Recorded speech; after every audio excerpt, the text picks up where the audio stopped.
Joining us now is Justice Correspondent Candace Kelley for more on the trial. And Candace, let's talk about the witness who calls herself Alexis. She testified that the defense attorney chose not to cross-examine her. So why is that significant?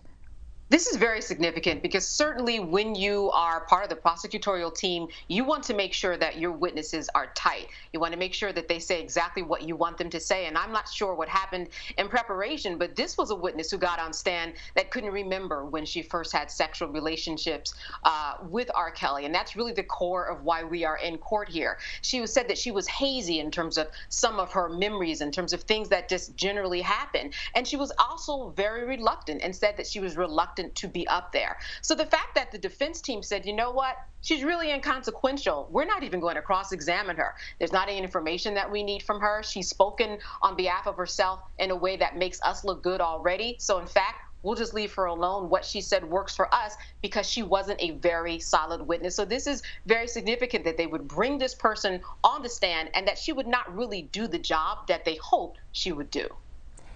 The DNA expert testified that he examined semen on a shirt that Geronda Pace claimed actually belonged to R. Kelly. So how important are these findings?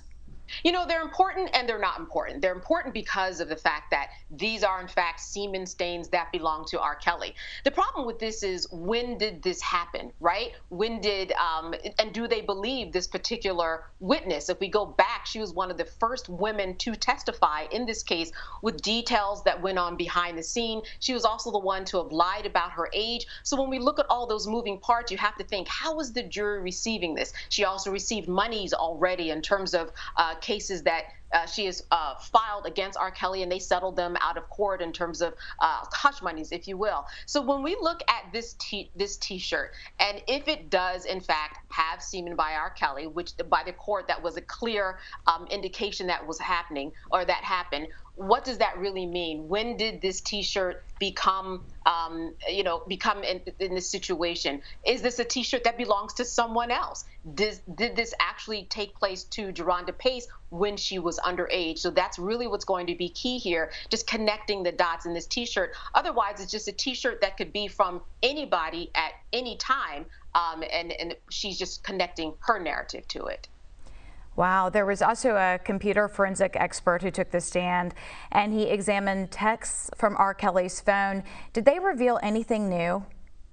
You know, they didn't reveal anything new specifically, but here's what we have. We have in writing someone from the Department of Homeland Security's work, and here's what he found. He found a text on the iPhone of R. Kelly from years ago saying, "You're young. There's a lot of things you don't know. I want to groom you and be bonded with you." And this is a text that this Department of Homeland Security Representative Chris Wilson said that he found in a text message. So this is very significant because you finally see R. Kelly at least saying a little something, acknowledging that he's maybe interested in young women. The problem with that, once again, for the defense is going to be, well, how young is young? If he wants to be bonded with a young woman and groom them, even though we've been hearing that from other witnesses, I mean, 19 is young, 20 is young also. Was he talking about a 15 or 14-year-old?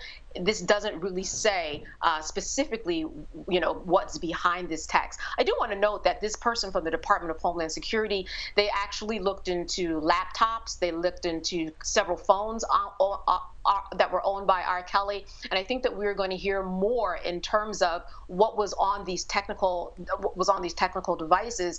I think that we're going to hear a little bit more specifically, because this particular person, his name is Chris Wilson, he said, listen, he was able to retrieve everything that was on these computers, on these iPads, on these text phones.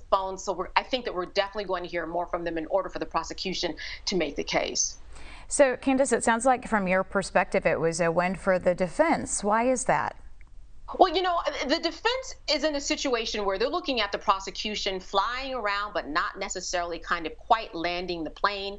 We have a number of pieces of evidence that are mounting up so that the prosecution can ultimately kind of add some glue to the case and connect all of these witnesses to talk about the RICO and the underlying claims that make up this particular RICO law. So the defense had a good day in that there was a witness that took the stand that didn't prove to be a very good witness, and you did have evidence by the Department of Homeland Security and a DNA expert, but you couldn't necessarily connect the dots that these were pieces of evidence that were connected directly to R. Kelly. So out of all the days so far, I think that this has been one of the strongest days for the defense.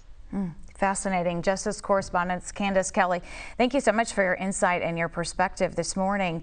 And don't forget, BNC is your source for up-to-the-minute coverage of R. Kelly's federal sex trafficking trial. Stay with us on air, online at bnc.tv for the very latest as R. Kelly gets one step closer to learning his fate. Back in a moment. This is Start Your Day.